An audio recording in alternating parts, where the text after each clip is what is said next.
What's going on, guys? I'm Bill and welcome to Bill's How To. Today I'm going to show you guys how to replace the pressure and temperature relief valve, which looks just like this, off your hot water system. Let's do this. Alright guys, so this here is the pressure and temperature relief valve. As the name suggests, it relieves the pressure from the hot water tank when there's too much pressure or when the temperature gets too hot. So basically what happens, you've got the inlet down here. This is what lets in the water to the tank. It gets up to the temperature it needs to and also the capacity that it needs to. This here is a little relief valve that you can manually, you can hear that there, release the water or the pressure or the temperature from the hot water tank, and it goes outside.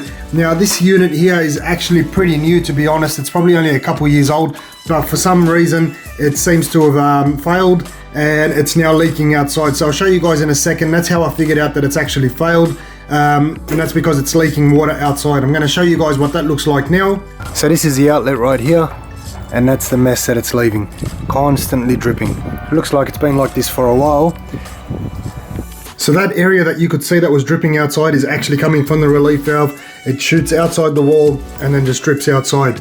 Now my guess is what happens is, because with these pressure relief valves you're supposed to actually release the pressure once every 6 months or so, and the reason for that is, hopefully I can show you guys inside, see if I can get a bit of light. It's going to be a bit hard to see, but on the inside there's basically a little seal on the inside there, and as you release the relief valve from the pin, just want to try and show you guys what that looks like. So I'm going to try and hold this. So as I pull the lever, hopefully you guys can see, oh, that's better angle. So on the inside you can see that little red section there. That little red section is actually a seal, so it's a rubber seal that sits inside, and that clamps on. So when that's actually failed, what it'll do is just keep on trickling out. So if I pull this relief valve now, you can see it causes a space in there, takes that pressure off. What happens is, because it gets so hot in there, if you don't release it every 6 months or so, it'll tend to actually stick on the inside and then it'll tear. So it's very easy to tear that little section. So you're supposed to, every 6 months or so, release the pressure off it, which I never did, to be honest. So that's probably why it's failed. So pretty easy to replace. All we have to do is just switch off the water, make sure the tank doesn't fill up anymore. And then what I'm going to do is just release all the pressure, make sure that we can get the water all the way down to below this section here, so that way I can actually remove the whole relief valve. So I've got a little nut and olive here which I'm going to remove. I'm going to show you guys how to do all of this, and then we're going to replace it with the new one. So let's get straight into it. Alright guys, so like I said, first thing I want to do is shut the water off. It's making sure that one's shut, because if it's not shut, you're going to run into a big problem once you actually try and remove this. It's never going to reduce the water level. It's just going to keep filling up and then it's just going to shoot out. So what I want to do now is just release all this pressure. So before I take it off, I just want to get my Teflon tape or plumber's tape all ready to go. I'm just removing the nut and olive from the bottom.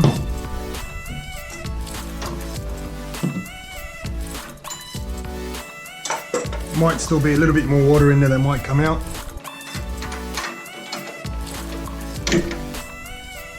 So we just want to move that out of the way. Now what I'm going to have to do, I'm going to have to remove these threads and put it onto my new relief valve. So I might actually try and do that first while it's still on here.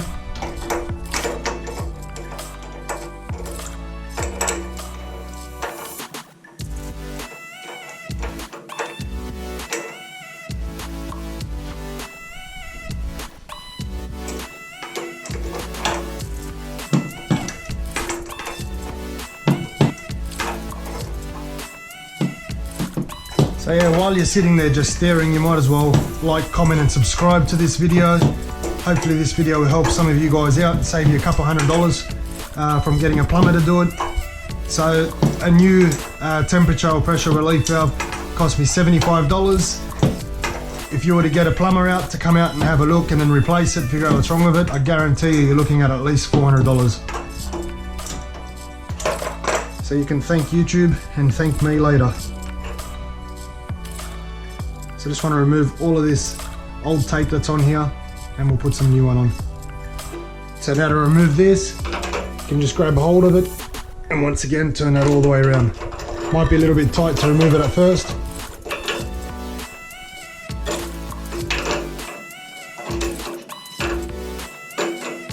Once you've got it loose enough, you might be able to turn it. There we go with the hand.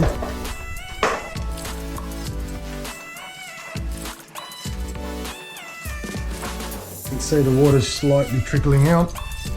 And now we can replace it with our new one. Making sure to thread it on straight.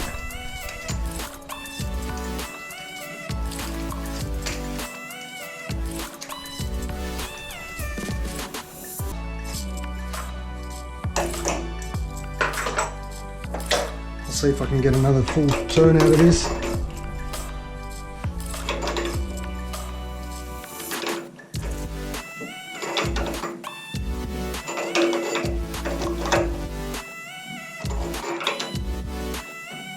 Once you've got that straight, we can put in our nut and olive back in.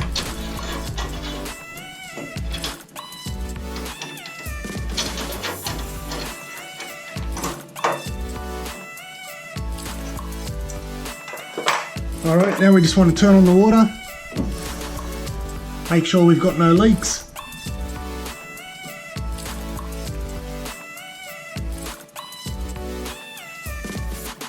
So we'll just wait for that water to build up once again, and then we'll go outside, make sure nothing's leaking outside, and we'll test our relief valve, and then we should be almost finished. So I'm going to test this relief valve, and then I'm going to head outside and make sure there's no more leakage outside. So there we have it, no more drips. Perfect.